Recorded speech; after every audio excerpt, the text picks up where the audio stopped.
You have power over your mind, not outside events. Realize this, and you will find strength. Marcus Aurelius. Did you know that the ancient Stoics had a secret method to disarm anyone who tried to control or manipulate them? Imagine carrying an invisible shield, a mental armor, so strong that no insult, no manipulation, no arrogance could pierce it. This isn't just a story from ancient philosophy. It's a real, practical tool you can start using today, especially if you've been dealing with someone who drains your energy, challenges your sanity, and tests your patience. Yes, I'm talking about the narcissist in your life. Today, I'll show you 4 Stoic strategies that won't just protect you from their toxic games. They'll torture the narcissist in the one way they can't handle, by taking away the control they think they have over you. If you've ever had a narcissist in your life, a manipulative boss, a controlling partner, a toxic family member, you know how exhausting it can be. They feed on reactions. They thrive on attention, good or bad. They live for the feeling of being in control of your emotions. But here's the truth the Stoics knew: you can't always change a person like that. You can't rewrite their personality. But you can change the way you respond. And when you change your response, you change everything. Marcus Aurelius reminds us, if you are distressed by anything external, the pain is not due to the thing itself, but to your estimate of it, and this you have the power to revoke at any moment. So let's dive in. Here are the 4 Stoic ways to silently torture the narcissist, by living in peace they can't disturb. Way 1. Starve them of reactions. You and I both know what it feels like when someone pushes every single one of your buttons. It could be a family member who always has something critical to say. Or maybe a colleague who seems to know exactly how to twist your words. If you've been dealing with a narcissist, you know their favorite game: watching you react. They don't care if it's anger or tears, as long as it's something. Because every reaction you give them is proof that they still have a hold on you. I remember once, sitting at a dinner table with someone who had been in my life for years. They made a comment, sharp, pointed, about a mistake I'd made a decade ago. They said it loud enough for everyone to hear. And for a moment, my chest tightened, my face burned, and I felt the familiar urge to defend myself.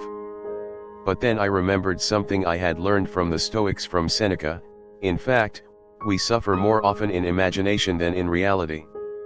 I realized the pain I was feeling wasn't just from the words they said. It was from the story I was telling myself about those words, that they were true, that I had to fight back, that I couldn't let them win. So, instead of snapping back, I took a slow breath. I looked down at my plate. And I said nothing. The silence that followed was uncomfortable, but not for me. It was for them. You see, narcissists feed on the energy you give them. Every reaction is like throwing wood onto their fire. When you stop reacting, you take away their fuel. And without fuel, the fire starts to die. This doesn't mean you have to become cold or unfeeling. It means you learn to let their words pass through you, like wind passing through an open window. You hear it, you feel it for a moment, and then it's gone. Think of it like carrying a backpack. Every insult, every manipulation, every jab is like a stone they're trying to place inside it. Most people carry those stones without thinking, and over time, the weight becomes unbearable. But you can choose to leave the stones on the ground. You can walk away lighter, freer. Here's how you can start: pause before you speak. Give yourself a moment to breathe and think. Answer with calm, or don't answer at all. Focus on what's real now, not on the story your mind wants to replay. When you starve them of reactions, you send a message they can't stand, that their power over you is gone. And here's the beautiful part: this practice doesn't just protect you from them. It changes you. It builds a steady calm inside, a kind of strength that stays with you in every situation. In the last lesson, we talked about the importance of keeping your inner citadel strong. This starving the narcissist of your reactions is one of the walls of that citadel. It's a defense you can rely on. And once you've learned to hold your ground in silence, you're ready for the next step. Because it's not just about what you withhold from them, it's about what you choose to protect. And that brings us to the second way, learning to control what you can, and releasing what you can't. Way 2, control what you can, release what you can't. If starving the narcissist of your reactions is the first wall of your inner citadel, then learning to control what you can and releasing what you can't is the foundation that wall is built on. You see, the Stoics were very clear about this. Epictetus taught, some things are within our control. Others are not. It sounds simple, doesn't it? But when you're in the middle of dealing with a narcissist, it can feel almost impossible to remember. I once knew a man, we'll call him David, who spent years trying to fix his brother. His brother was charming, but manipulative. He'd lie, take advantage of people, and never take responsibility. David thought if he just explained things enough, if he just loved him enough, he could make his brother change. But every conversation ended the same way: David frustrated, exhausted, and his brother exactly the same as before. One day, after another argument, David sat in his car and just stared at the steering wheel. And he realized he had been pouring all his energy into a battle he could never win. It wasn't his job to change his brother. It wasn't in his power to control someone else's choices. What was in his control was how much time he spent with him, what conversations he allowed, and where he placed his attention. When David started focusing on what he could control, limiting visits, steering conversations away from certain topics, and spending more time with friends who respected him, something shifted. His brother didn't suddenly become a better man. But David became a freer one. And that's the heart of this lesson. When you stop trying to control the uncontrollable, you free up space in your mind and heart to nurture what actually matters. Here's how you can start doing the same: write down what's in your control. Your words. Your actions. Your choices. Write down what's not. Their moods. Their past mistakes. Their approval. Let go of the second list. Remind yourself, daily if you have to, that it's not your burden to carry. It's like trying to sail a boat. You can set the sails, steer the wheel, but you can't control the wind. Fight the wind, and you'll only tire yourself out. Work with the wind, and you'll find your way forward. And here's the truth: narcissists lose their power when you stop chasing the impossible. When you stop trying to change them, you take back all the energy they've been draining from you. In the last lesson, we talked about silence as a shield. This lesson is about direction, choosing where to place your attention, and refusing to give it to things you can't change. And once you've set that direction, once you've taken back control of your own mind and energy, you're ready for the next step. Because now, it's time to gently but firmly pull back the curtain on the illusion they've built and see the truth behind it. Way 3, question the illusion without confrontation.